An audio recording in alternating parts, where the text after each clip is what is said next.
মুমিনেরা এবং মুসলমানদের মধ্যে যারা প্রাথমিক স্তরের মুমিন ছিল, আবার কতক মুনাফিক ছিল, এরা রাসূল করিম রউফুর রহিম সাল্লাল্লাহু আলাইহি ওয়াসাল্লামের সমালোচনা করতে লাগলো। রাসূল পাক সাল্লাল্লাহু আলাইহি ওয়াসাল্লামকে নিয়ে বিদ্রূপ করতে শুরু করলো যে নবীজি করলেন কি, একজন ইহুদির মেয়েকে বিয়ে করে ফেললেন, একজন কৃতদাসীকে বিয়ে করে ফেললেন, এটা বলে রাসূল পাককে কষ্ট দিতে লাগলো। কথা কি বুঝতে পেরেছি? রাসূল পাক সাল্লাল্লাহু আলাইহি ওয়াসাল্লামের কাছে যখন এই কথা আসলো, আল্লাহর নবী কষ্ট পেলেন, হৃদয়ে আঘাত পেলেন। আল্লাহ রাব্বুল আলামিন রাসূল করিম রউফুর রহিম সাল্লাল্লাহু আলাইহি ওয়াসাল্লামের এই কষ্ট সহ্য করলেন না। সাথে সাথে পবিত্র কোরআন কারীমের সূরা আহজাবের একটা আয়াত নাযিল করে দিলেন, যে আয়াতটা আমি খুতবায় পড়েছি। আল্লাহ রাব্বুল আলামিন বলেন, ইন্নাল্লাযীনা ইউযুনাল্লাহা ওয়া রাসূলাহু, যারা আল্লাহকে কষ্ট দেয়, রাসূলুল্লাহকে কষ্ট দেয়, লাআনাহুমুল্লাহু ফিদ দুনিয়া ওয়াল আখিরাহ, দুনিয়া এবং আখিরাতে তাদের উপর আল্লাহ স্বয়ং লানত দান করে। নবীজিকে কষ্ট দিলে কষ্ট পান কে? আল্লাহ। কষ্ট দিয়েছে কি নবীজিকে না আল্লাহকে? নবীজিকে কষ্ট দিয়েছে। কষ্টটা দিয়েছে কাকে? নবীজিকে কষ্ট দিয়েছে। কিন্তু আল্লাহ আয়াত নাযিল করলেন কি? ইন্নাল্লাযীনা ইউযুনাল্লাহা ওয়া রাসূলাহু।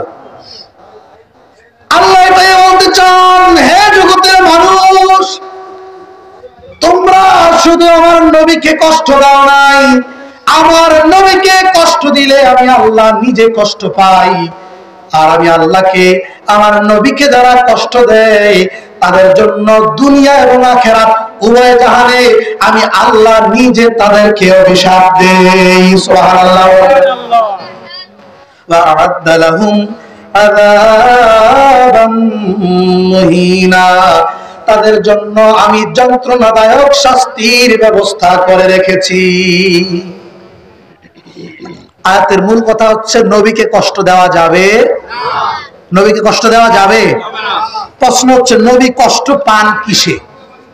নবী কষ্ট পান কিসে? এই কথাটা বলি, আলোচনা শেষ করব, হুজুর কেবলা হয়তো চলে আসবেন। তাফসীরের কিতাবগুলোতে এসেছে, তাফসীর রুহুল মাআনিতে আল্লামা মাহমুদ আলুসি বাগদাদী রাহিমাহুল্লাহ তিনি বলেন, রাসূল পাক সাল্লাল্লাহু আলাইহি সাল্লামকে কয়েকটা বিষয়ে খুব বেশি কষ্ট দেয়। এর মধ্যে একটা বিষয় হচ্ছে, রাসূল পাক সাল্লাল্লাহু আলাইহি সাল্লামকে যদি কেউ শায়ের বলে, কি বলে? শায়ের, কবি বলে, কবি। নবীজিকে যদি কেউ কবি বলে সম্বোধন করে যে মুহাম্মদুর রাসূলুল্লাহ একজন কবি ছিলেন, এর মাধ্যমে নবীজি কষ্ট পান।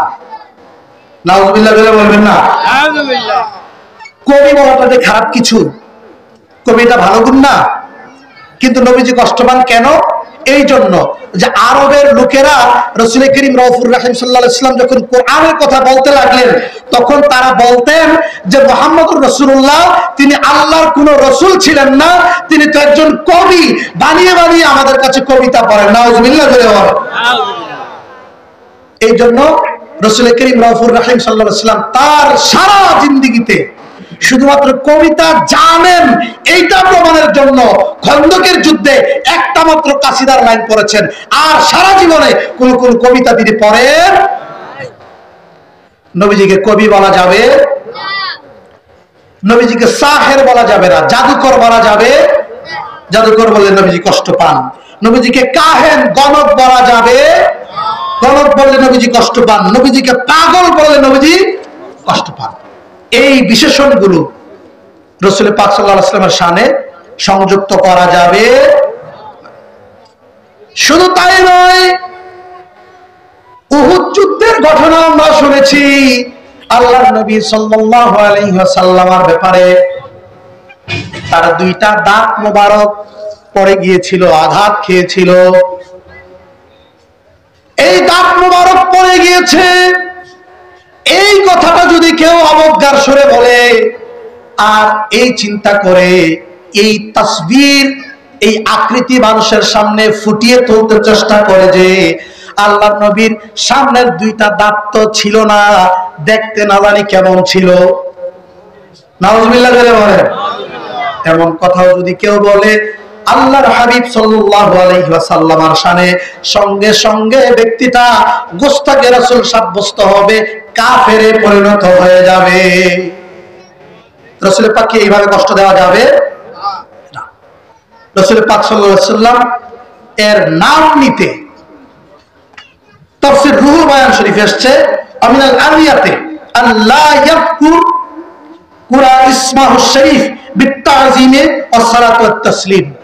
কেউ যদি নবীজির নাম মোবারক, কেউ যদি নবীজির কথা বলেন, কেউ যদি নবীজির নাম মোবারক তাজিমের সাথে না নেয়, সম্মানের সাথে না নেয়, মর্যাদার সাথে না নেয়, রাসূল পাক সাল্লাল্লাহু আলাইহি ওয়াসাল্লাম কষ্ট পান।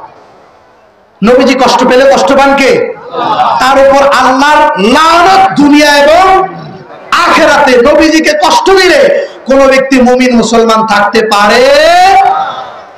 এখন নবীজিকে নাম নেওয়ার ক্ষেত্রেও আমরা তাজিম, সম্মানের প্রতি, সর্বোচ্চ মর্যাদার প্রতি লক্ষ্য রাখতে হবে কি হবে না? যদি বলে, যদি নবীজির নাম নেওয়ার বেলায়ও তাজিমের প্রতি খেয়াল না রাখি, তাহলে মনে রাখবেন আপনি আমি কখনো ইমানদার হতে পারি। নবীজিকে নিয়ে আমাদের দেশের বক্তারা যখন কথা বলেন, কিভাবে কথা বলেন, মনে হয় যেন তার ঘরের ছোট ভাই বা বড় ভাইয়ের সাথে কথা বলতেছে। ঠিক কিনা বলেন? কিছু দলের প্রোডাক্ট আছে যাদেরকে আমরা বিভিন্ন ইসলামী, জামাত ইসলামী নামে চিনি। মনে রাখবেন, এই দলগুলোর নাম জামাত ইসলামী হলেও এগুলোর মধ্যে ইসলামের কোনো ছেটে ফোটাও নাই। ঠিক কিনা বলেন? এই দলের যতগুলো বক্তার আওয়াজ শুনবেন আপনারা, যতগুলো বক্তা, একটা দুইটা না, পুরা কোম্পানি, প্রত্যেকটা ওয়াজের বক্তার বক্তব্য শুনবেন, নবীজির নাম মোবারকটাকে জীবনে কখনো তাজিমের সাথে নেই। আমি কি মিথ্যা বলছি কথাগুলো? এরা রাজনৈতিক দল হইতে পারে, সেটা ভিন্ন ব্যাপার, কিন্তু এরা কখনো দ্বীনি দল, ইসলামী দল হইতে পারে না। এদের প্রতিষ্ঠাতা মওদুদি রাসূলুল্লাহর সাথে বেয়াদবি করে গেছে, সাহাবায়ে কেরামের সমালোচনা করে গেছে। গোলামে আজম সাহেব সিরাতুন নবী সংকলনের মধ্যে রাসূলুল্লাহকে বলেছে দোষ ত্রুটিতে ভরা, ভুল ভ্রান্তিতে গড়া, অতি মানব নন, একজন সাধারণ আমাদের মতোই মানুষ। জোরে বলেন নাউযুবিল্লাহ। তো যাদের বাপ দাদারা গোড়া মূল ফ্যাক্টরি যদি বেয়াদবের কারখানা হয়, ওই ফ্যাক্টরি থেকে যে প্রোডাক্ট জন্ম নিয়েছে, বর্তমানে যেগুলো মাঠে ঘাটে আছে, এরা কি আদবের সাথে কথা বলবে? এই জন্য রাসূল পাকের শানে রাখাল, কাউবয়, এটা সেটা বিভিন্ন রকমের কথা বলে। ঠিক কিনা জোরে বলেন? ভাইরা আমার, রাসূলুল্লাহর শানে সামান্য বেয়াদবি হইলে আপনার ঈমান থাকবে না। রাসূলুল্লাহর শানে বড় সতর্কতার সাথে কথা বলতে হবে। আপনি আমি একজন আরেকজনকে যেভাবে সম্বোধন করি, রাসূল পাক সাল্লাল্লাহু আলাইহি ওয়াসাল্লামকে এইভাবে সম্বোধন করা যাবে না। আল্লাহ রাব্বুল আলামিন রাসূলুল্লাহর দরবারে সম্বোধন করার আদব আমাদেরকে কোরআনে শিক্ষা দিয়েছেন। বলেন সুবহানাল্লাহ। আল্লাহ রাব্বুল আলামিন বলেন, লা তাজআলু দুআ আর-রাসূল বাইনাকুম কাদুআ বা'দিকুম বা'দা। হে জগতের মানুষ, তোমরা রাসূলুল্লাহ সাল্লাল্লাহু আলাইহি ওয়াসাল্লামকে তোমাদের নিজেদের মতো মনে করো না। তোমরা একজন আরেকজনকে যেভাবে সম্বোধন করো, ডাকো, নাম নিয়ে ডাকো, ভাই বলে ডাকো, অমুকের বাবা, অমুকের সন্তান বলে ডাকো, রাসূলুল্লাহর ক্ষেত্রে এই ধরনের সম্বোধন করে ডাকা যাবে না। বলেন সুবহানাল্লাহ। আল্লাহ রাব্বুল আলামিনও পবিত্র কোরআনের একটা আয়াত নাই যেখানে রাসূলুল্লাহকে রাসূলুল্লাহর নাম বলে ডেকেছেন। ঠিক কিনা জোরে বলেন? আদম আলাইহিস সালাম থেকে ঈসা আলাইহিস সালাম পর্যন্ত যত নবী এবং রাসূল আল্লাহ রাব্বুল আলামিন এই পৃথিবীতে পাঠিয়েছেন, সকল নবী রাসূলগণকে আল্লাহ রাব্বুল আলামিন তাদের নাম সহ ডেকেছেন। সূরা আরাফে এসেছে, আদম আলাইহিস সালামকে যখন আল্লাহ রাব্বুল আলামিন ডেকেছেন, আল্লাহ বলেছেন ইয়া আদামু উসকুন আনতা ওয়া জাওজুকাল জান্নাহ, হে আদম বলে রেখেছেন, নূহ আলাইহিস সালামকে ডেকেছেন ইয়া নূহ ইহবিত বিসালামিন মিন্না ওয়া বারাকাত, হে নূহ বলে রেখেছেন। সূরা হুদের মধ্যে এসেছে ইব্রাহিম আলাইহিস সালামকে যখন আল্লাহ রেখেছেন ইয়া ইব্রাহিম আরিদ আন হাযা বলে রেখেছেন, ইয়া ইব্রাহিম নাম নিয়ে রেখেছেন। এমনি ভাবে হযরতে মূসা আলাইহিস সালাম কি ইয়া মূসা বলে ডেকেছেন, ইয়া দাউদ বলে ডেকেছেন, ইয়া জাকারিয়া বলে ডেকেছেন, ইয়া ইয়াহইয়া বলে ডেকেছেন। হযরতে আদম থেকে ঈসা রূহুল্লাহ নবিয়ুনা আলাইহিস সালাম যাদেরকে আল্লাহ রাব্বুল আলামিন ডেকেছেন প্রত্যেককে প্রত্যেক নবীর নাম নিয়ে ডেকেছেন। কিন্তু আল্লাহ রাব্বুল আলামিন যখনই আপনার আমার নবী সরকারে দো আলম নবীউল আম্বিয়া মুহাম্মদুর রাসূলুল্লাহ সাল্লাল্লাহু আলাইহি ওয়াসাল্লামকে ডেকেছেন, তখন নবীজিকে ইয়া মুহাম্মদ বলে ডাকেন নাই, বরং আল্লাহর রাসূল সাল্লাল্লাহু আলাইহি ওয়াসাল্লামকে ইয়া আইয়ুহান নবিয়্যু বলে ডেকেছেন, ইয়া আইয়ুহার রাসূল বলে ডেকেছেন, ইয়া আইয়ুহাল মুযাম্মিল বলে ডেকেছেন, ইয়া আইয়ুহাল মুদ্দাথির বলে ডেকেছেন, ইয়াসিন বলে ডেকেছেন, তাহা বলে ডেকেছেন। বলেন সুবহানাল্লাহ। নবীর নাম নিয়ে কখনো ডাকেন নাই, ঠিক কিনা জোরে বলেন ঠিক। আল্লাহ যেখানে রব হইয়া স্রষ্টা হইয়া তার আপন প্রিয় নবী মুহাম্মদুর রাসূলুল্লাহকে নিজ নামে ইয়া মুহাম্মদ বলে কখনো ডাকেন নাই, সৃষ্টি হয়ে নবীর উম্মত দাবি করে নবীকে নবীর নাম বলে সম্বোধন করা আমাদের জন্য জায়েজ, ঠিক কিনা জোরে বলেন। নবীর নাম নিয়ে ডাকা জায়েজ নাই, অথচ বলা হয় নবী নাকি রাখাল ছিলেন। নাউজুবিল্লাহ জোরে বলেন না। নবীর দরবারের আদব যারা বোঝে না, নবীর দরবারের আদব যাদের হৃদয়ে নাই, তারা দুনিয়ার সর্বোচ্চ ডিগ্রিধারী হতে পারে, তাদের সামনে লক্ষ কোটি শ্রোতা থাকতে পারে, তাদের সামনে গোটা সৃষ্টি নতজানু থাকতে পারে, মনে রাখবেন যাদের হৃদয়ে রাসূলুল্লাহর আদব নাই তারা কখনো মুসলমান হইতে পারে। এগুলো হিংসার কথা নয়, এগুলো ঈমানের কথা, ঠিক কিনা জোরে বলেন। আল্লাহর হাবিব সাল্লাল্লাহু আলাইহি ওয়াসাল্লামের শানে এমন কোন কথা বলা যাবে না, একটু চা খাবেন, এমন কোন শব্দ নবীর শানে প্রয়োগ করা যাবে না যেই শব্দটা নবীর শানে বেয়াদবি হয়। শুধু বেয়াদবি হয় এমনটা নয়, এমন শব্দ নবীর শানে ব্যবহার করা জায়েজ নাই যেই শব্দের ভালো এবং মন্দ দুই রকমের অর্থ থাকে। কথা কি বুঝতেছেন?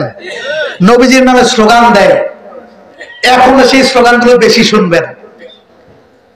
তোমার নেতা আমার নেতা বিশ্ব নেতা মুস্তাফা, এই স্লোগান হয় কি হয় না? জোরে বলতে হবে, হয় কি হয় না? যারা দেয় তারা আপনার আমার মতো দাঁড়িয়ে আছে, বড় বড় স্টেজের বক্তা, ঠিক কিনা জোরে বলেন। নেতা শব্দের ভালো এবং মন্দ দুই রকমের অর্থ আছে। একে তো আমাদের দেশে নেতা শব্দটা শুনলে মানুষ কি ভালো কিছু চিন্তা করে না খারাপ কিছু চিন্তা করে? সত্য কথা বলেন, বুকে হাত দিয়ে বলেন, ভালো কিছু চিন্তা করে না খারাপ কিছু চিন্তা করে? খারাপ কিছুই চিন্তা করে। দ্বিতীয় বিষয় হচ্ছে নেতা শব্দের দুইটা অর্থ আছে, একটা হচ্ছে যে নেতৃত্ব দেয়, আর একটা হচ্ছে ছিন্ন বস্ত্র নেত্রা, যার দ্বারা ময়লা পরিষ্কার করা হয়। কথা কি বুঝতেছেন? এই শব্দের অর্থ কয়টা? নেতা শব্দের অর্থ কয়টা? দুইটা, একটা ভালো আর একটা খারাপ, একটা ভালো আর একটা খারাপ। এই এমন শব্দ যেই শব্দের ভালো অর্থ আছে খারাপ অর্থ আছে, এই রকম শব্দের দ্বারা রাসূলুল্লাহকে ডাকা যাবে হারাম করেছেন আল্লাহ। সুবহানাল্লাহ বলেন, সুবহানাল্লাহ। আল্লাহুম্মা সাল্লি আলা সাইয়্যিদিনা মাওলানা وعلى آل سيدنا مولانا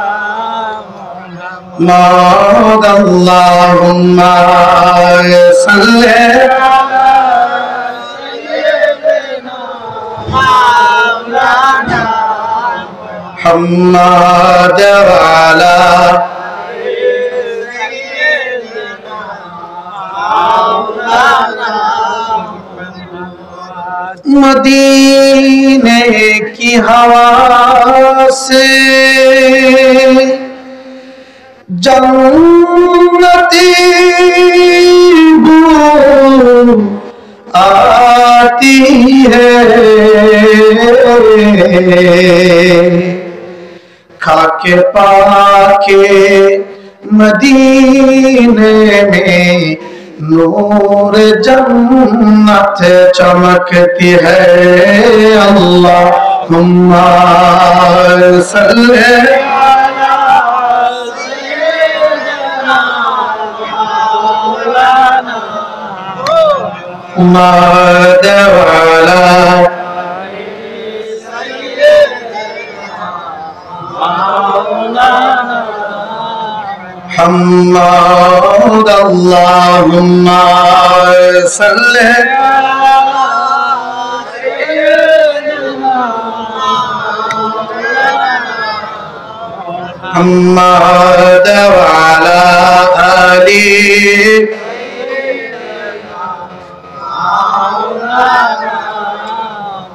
ভাইরা আমার বলতেছিলাম নবীর শানে এমন শব্দের ব্যবহার করা যাবে না যেই শব্দের একটা ভালো অর্থ আছে আর একটা খারাপ অর্থ আছে।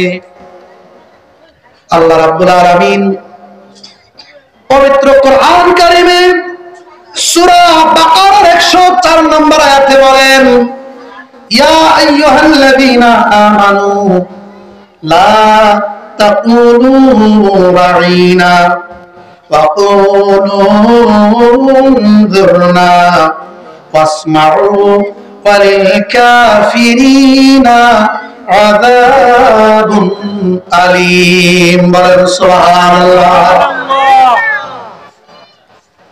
আল্লাহ নবী হযরত করিম রাউফুর রহিম সাল্লাল্লাহু আলাইহি ওয়াসাল্লাম সাহাবায়ে কেরামের সামনে যখন কথা বলতেন, আলোচনা করতেন, ওয়াজ করতেন, নসিহত পেশ করতেন, কখনো কখনো রাসূলুল্লাহর কোন কথা যদি সাহাবায়ে কেরামগণ বুঝতে না পারতেন, রাসূলুল্লাহকে বলতেন আদবের সাথে, ইয়া রাসূলুল্লাহ রাইনা, আদবের সাথে বলতেন রাইনা, ইয়া রাসূলুল্লাহ, ইয়া রাসূলুল্লাহ, আপনি যে কথাটা বলেছেন আমরা পরিপূর্ণ বুঝতে পারি নাই, একটু আমাদের দিকে মনোযোগ দেন, আরেকবার একটু আমাদেরকে বলেন, কথাটা আরেকবার রিপিট করেন, পুনরাবৃত্তি করেন। কথা কি বুঝছেন? নবীজির কথা না বুঝলে সাহাবায়ে কেরাম কোন কোন শব্দ বলতেন? রাইনা। কি বলতেন? শব্দটা বলেন আমার সাথে, কি বলতেন? রাইনা বলতেন। রাইনা শব্দের একটা অর্থ হচ্ছে ইয়া রাসূলুল্লাহ, আমাদের দিকে একটু তাকান, কথাটা আরেকবার বলেন, আরেকবার দৃষ্টি দেন। রাইনা, সুবহানাল্লাহ বলেন। এই রাইনা শব্দটা সাহাবায়ে কেরামগণ রাসূলুল্লাহকে বলতেন আদবের সাথে না বেয়াদবির সাথে বলতেন? আদবের সাথে। সাহাবায়ে কেরামের চেয়ে বড় আদব আর দুনিয়াতে কেউ থাকতে পারে? অত্যন্ত আদবের সাথে, বিনয়ের সাথে রাসূলুল্লাহ সাল্লাল্লাহু আলাইহি ওয়াসাল্লামকে বলতেন, ইয়া রাসূলুল্লাহ, আমরা তো বুঝতে পারি না, রাইনা, আমাদেরকে আবার বলেন। এই রাইনা শব্দটা সাহাবারা ভালো অর্থে ব্যবহার করতেন, কিন্তু রাইনা শব্দের আরেকটা অর্থ, খারাপ অর্থ আছে। রাইনা শব্দের আরেকটা অর্থ হলো রাখাল। রাইনা শব্দের আরেকটা অর্থ কি? রাখাল। একই শব্দের দুই অর্থ হইতে পারে কি পারে না? রাইনার একটা অর্থ ভালো, ইয়া রাসূলুল্লাহ আমাদের দিকে দয়ার নজর দেন। আরেকটা অর্থ হচ্ছে রাখাল। ইহুদিরা যখন শুনতে পাইল নবীর সাহাবীরা নবীকে রাইনা বলে সম্বোধন করছে, তারা একটা সুযোগ পেয়ে গেল, এতদিন তারা পরামর্শ করলো, এতদিন তো আমরা আড়ালে আবডালে নবীজির প্রশংসা কুৎসা করেছি, বকা দিয়েছি, এখন নবীর সাহাবীদের সামনেই নবীকে আমরা বকা দিতে পারবো, এই সুযোগ হয়ে গেছে। নাউজুবিল্লাহ জোরে বলেন। এই সুযোগটা তারা নিত, তারাও এসে নবীজিকে রাইনা রাইনা বলতে লাগলো। মুসলমানদের উদ্দেশ্য ভালো ছিল না খারাপ ছিল? আর কাফের ইহুদিদের উদ্দেশ্য খারাপ ছিল। শব্দ একটাই, সাহাবারা যা বলতেন ইহুদিরাও ঠিক তাই বলতো, শব্দের উদ্দেশ্য ছিল ভিন্ন। কথা কি বুঝছেন? আল্লাহ রাব্বুল আলামিন রাসূল করিম রউফুর রহিম সাল্লাল্লাহু আলাইহি ওয়াসাল্লামের উপর এই কষ্ট দেওয়াটা, অপবাদ দেওয়াটা, রাসূল পাককে বকা দেওয়াটা, কুৎসারতাটা সহ্য করলেন না। সাথে সাথে কোরআনের আয়াত নাযিল করে দিলেন, ইয়া আইয়ুহাল্লাযীনা আমানু, হে মুমিন সম্প্রদায়, লা তাকুলু রাইনা, তোমরা আমার নবীকে রাইনা শব্দ বলে আহ্বান করো না। বলেন সুবহানাল্লাহ। যদিও তোমাদের উদ্দেশ্য ভালো, যদিও তোমাদের উদ্দেশ্য খারাপ নয়, যদিও তোমরা নবীর দরবারের বেয়াদব নও, এরপরেও তোমাদের উদ্দেশ্য ভালো থাকলেও শব্দটার একটা অর্থ খারাপ আছে, যার কারণে বাতিলরা, কাফেররা, মুনাফিকরা, ইহুদিরা এই খারাপ শব্দটা দিয়ে নবীজিকে বকা দেওয়ার একটা সুযোগ পেয়ে যায়। কাজেই এইরকম দ্ব্যর্থবোধক অর্থ দিয়ে আমার নবীকে কখনো তোমরা ডাকবে না। বলেন সুবহানাল্লাহ। বরং নবীকে ডাকবে ওয়াকুলু উনজুরনা বলে, বরং নবীকে উনজুর না বলে রাখবে। নবীকে বলবি, ইয়া রাসূলুল্লাহ, আমাদের দিকে একটু দয়ার নজর দেন, একটু কৃপা দৃষ্টি দেন। রাইনা শব্দ দুই অর্থ আছে, এমন শব্দের দ্বারা আমার নবীকে তোমরা ডাকবে না, বরং নিরেট, দ্ব্যর্থহীন, একেবারে খাস ভাবে যেই শব্দটা শুধু প্রশংসার জন্যই ব্যবহার হয়, এমন শব্দের মাধ্যমে আমার নবীকে ডাকবে। দ্ব্যর্থবোধক, দুই অর্থবোধক শব্দের দ্বারা আমার নবীকে ডাকা তোমাদের জন্য আমি আল্লাহ হারাম করে দিয়েছি। বলেন সুবহানাল্লাহ। তো যদি তোমরা ডাকো, আমি আল্লাহ তো হারাম করলাম, আমি আল্লাহর হারাম করাটাকে ওভারটেক করে যদি তোমরা নবীকে এই ধরনের অসম্মানজনক শব্দের দ্বারা ডাকো, মনে রাখো, ওয়াসমাউ, শোনো, ওয়ালিল কাফিরিনা আযাবুন আলীম, মনে রাখবা কাফেরদের জন্য যন্ত্রণাদায়ক শাস্তির ব্যবস্থা রয়েছে। এই কাফেরদের জন্য যন্ত্রণাদায়ক শাস্তির ব্যবস্থা রয়েছে। এই শব্দটার মাধ্যমে ইশারাতান আল্লাহ রাব্বুল আলামিন বলেন, আমার নবীকে এই ধরনের বেয়াদবিমূলক শব্দের দ্বারা আহ্বান করলে আর তুমি মুমিন থাকতে পারো না, বরং তুমি কাফের হয়ে যাবে, যেই কাফেরের জন্য যন্ত্রণাদায়ক শাস্তি রয়েছে। মাসালা কি বুঝছেন? কি বুঝলেন? যেই শব্দের একটা অর্থ ভালো আর একটা অর্থ খারাপ, এই ধরনের শব্দ দিয়ে নবীকে ডাকা যাবে? তাহলে তোমার নেতা, আমার নেতা, বিশ্ব নেতা মুস্তাফা স্লোগান দেওয়া যাবে? জোরে বলেন না, যাবে নাকি? বড় কোন মৌলবী দিলে, ডক্টরেট ডিগ্রিধারী দিলে, মক্কা মদিনার ইমাম সাহেব এসে বলল, তথাকথিত কোন আজহারি সাহেব বলল, যেই বলক না কেন আমাদের কিচ্ছু যায় আসে না। কাবার ইমাম যদি এসে বলে রাসূলুল্লাহর সামনে এরকম শব্দ, সেই কাবার ইমামের কথা গ্রহণ করা যাবে? গ্রহণ করতে হবে আল্লাহর কথা, ঠিক কিনা জোরে বলেন? নবীর আদব শিখতে হবে আল্লাহর কাছ থেকে। আরে আল্লাহ তো এমন ভালোবাসেন নবীকে, নবীর দরবারে কেউ যদি উচ্চ আওয়াজে কথা বলে, আল্লাহ রাব্বুল আলামিন সেই উচ্চ আওয়াজে কথা বলাটাকেও পছন্দ করেন না। সুবহানাল্লাহ বলেন। সুবহানাল্লাহ। হযরত আবু বকর সিদ্দিক রাদিয়াল্লাহু তাআলা আনহু এবং হযরত ওমর আল ফারুক রাদিয়াল্লাহু তাআলা আনহু, দুই সাহাবী রাসূলুল্লাহর দরবারে বসা। একজন ব্যক্তিকে কোন একটা ইসলামী প্রদেশের গভর্নর শাসক নিযুক্ত করার ব্যাপারে দুই সাহাবীর মধ্যে মতানৈক্য তৈরি হয়েছে। হযরত ফারুক আযম বলছেন যে উমরকে বানায়া দেন, আবু বকর সিদ্দিক বলছেন না ইয়া রাসূলুল্লাহ উমরকে বানিয়ে দেন। কথা কি বুঝছেন? দুই সাহাবীর মধ্যে একটু কথা কাটাকাটি মনোমালিন্য হয়েছে। আর এই কথাটা বলতে গিয়ে রাসূলুল্লাহর দরবারে রাসূলুল্লাহর আওয়াজের চেয়ে তাদের আওয়াজটা একটু উঁচু হয়ে গিয়েছিল। একটু কি হয়ে গিয়েছিল? উঁচু হয়ে গিয়েছিল। আল্লাহ রাব্বুল আলামিন সাথে সাথে পবিত্র কোরআন কারীমের সূরা হুজরাতের 2 নম্বর আয়াত নাযিল করে দিয়ে বললেন, ইয়া আইয়ুহাল্লাযীনা আমানু, হে মুমিনরা, লা তারফাউ আসওয়াতাকুম ফাওকা সাওতিন নাবিয়্যি ওয়া লা তাজহারু লাহু বিল কওলি কাজাহরি বাদিকুম লিবাদ। হে মুমিনরা শুনে রাখো, লা তারফাউ আসওয়াতাকুম ফাওকা সাওতিন নাবিয়্যি, নবীর আওয়াজের চেয়ে তোমাদের কণ্ঠস্বর, তোমাদের আওয়াজ কখনো উচ্চ করবে না। বলেন সুবহানাল্লাহ। এমনটা যেন না হয়ে যায় নবীর আওয়াজের চেয়ে তোমাদের আওয়াজটা বড় হলো, আর তোমাদের অজান্তেই তোমাদের জীবনের যত নেক আমল আছে সকল নেক আমলগুলো পুরো নিঃশেষ হয়ে গেল। জিকির করি আল্লাহ আল্লাহ আল্লাহ,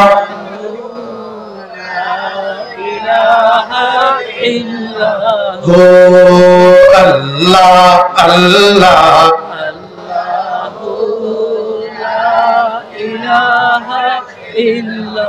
হো আল্লাহ আল্লাহ আল্লাহ,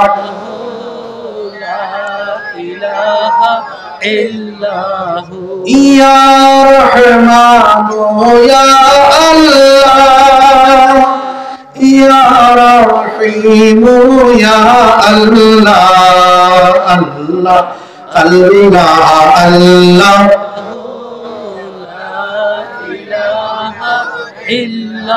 হো আল্লাহ আল্লাহ আল্লাহ,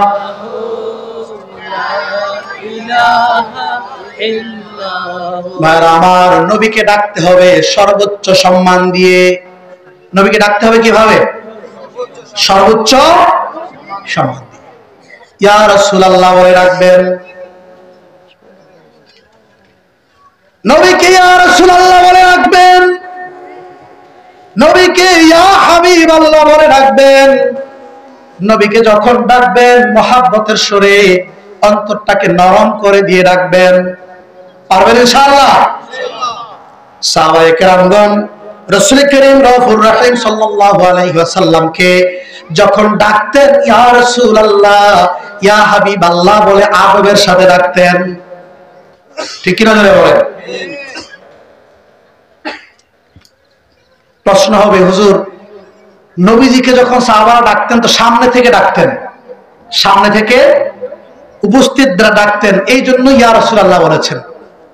এখন তো নবীজি আমাদের সামনে নাই, নবীজির অনুপস্থিতি কি আমরা নবীজিকে ইয়া রাসূলুল্লাহ বলে ডাকবো? এরকম বলে কি বলে না? নবীজি থাকুক বা না থাকুক, আমাদের বিশ্বাস তো নবীজি আমাদের মাঝে আছেন কি নাই? আছেন। নবীজি হাজির নাজির আছেন কি নাই জোরে বলেন? আছেন। এটা তো আমাদের বিশ্বাস। আল্লাহর নবী প্রত্যেক মুমিনের জানের চেয়ে নিকটে। ঠিক কি না জোরে বলেন? ঠিক।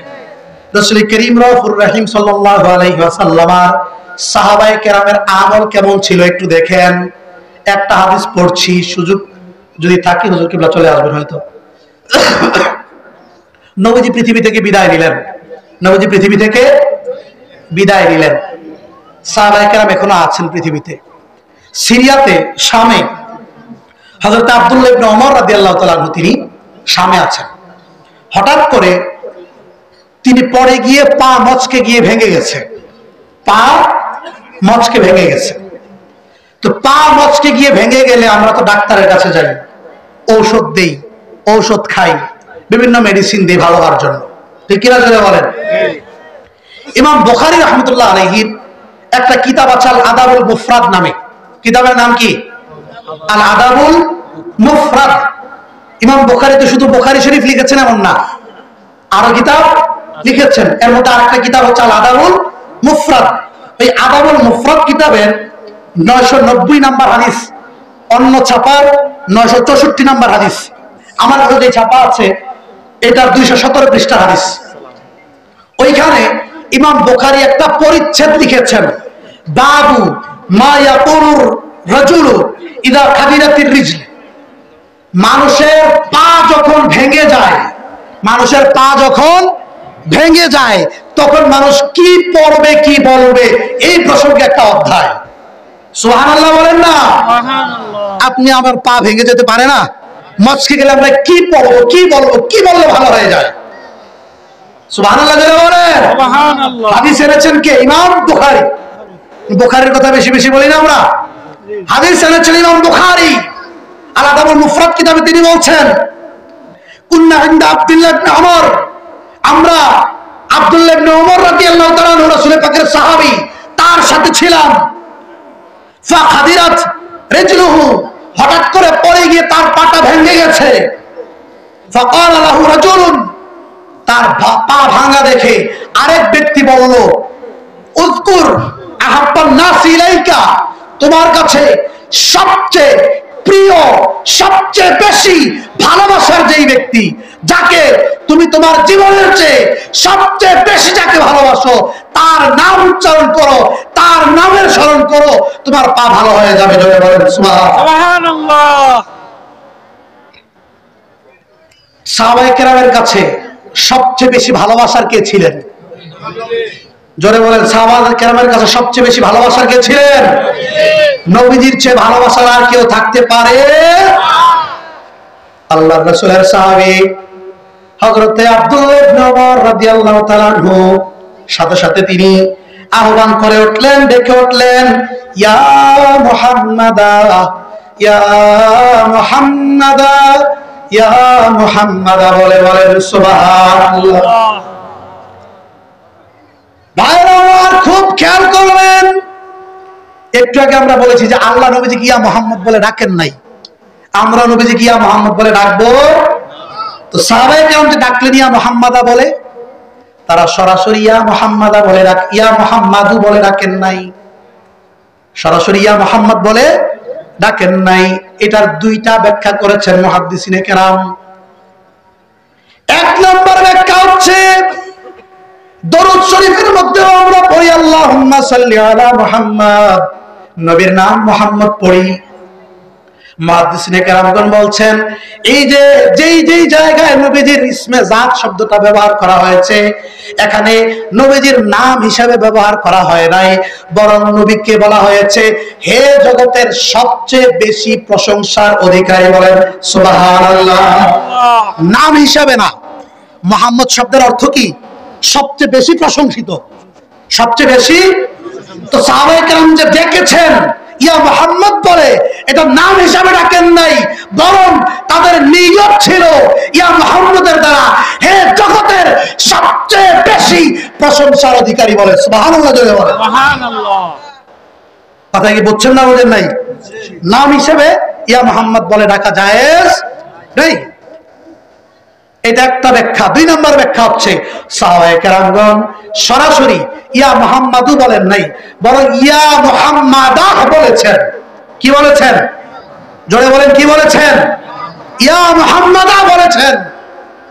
ইয়া মুহাম্মাদা, দালের পরে একটা আলিফ আছে, আলিফ। মাদ্রাসার ছাত্র যারা আছে, আলেম ওলামা, তারা বুঝবেন, হুজুর উস্তাদ যে আছেন এখানে, এই আলিফটাকে বলা হয় আলিফ ইস্তেগাসা। সামান্য নাহু কায়দা, নাহবির মধ্যে কায়দা আছে, আলিফে ইস্তেগাসা মানে সাহায্য প্রার্থনার আলিফ, সাহায্য প্রার্থনার